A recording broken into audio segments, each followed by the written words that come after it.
Aminado ang City Drug Enforcement Unit o CDEU sa Iloilo City Police Office nga mas nagadamo pa ang nagaduso sa iligal nga droga sa subong at tiyempo. Ini ang pahayag ni CDEU Chief kag Hepe sa Iloilo City Police Station 4 nga si Police Captain Ryan Chris Inot sa interview sa K5 News FM Iloilo. Suno kay Inot nga kalabanan subong sa mga nagaduso sa shabu ang nagabaligya kag wala na nagagamit.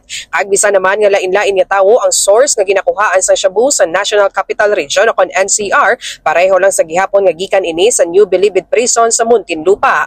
Nahibaluan nga naaresto sa CDEU sa ila operasyon sa Barangay Bakhaw, Mandurriao ang mag-live-in partner nga Sanday Eric Asignacion, 36 anyos kag Sheila Palomar, 39 anyos sa di nakuha sa ila ang 13 ka sachet sa shabu nga may kabugaton nga 250 grams kag may balor nga 1.7 million pesos. Nahibaluan man nga ang mga naaresto ang ginakabig naman nga pinakadako nga distributor sa shabu sa syudad sang Iloilo. Ini si K5 Karen Badilla para sa Kampiyon nga Balita, Serbisyo Publiko kag Kalingawan sa Iloilo. K5 News FM.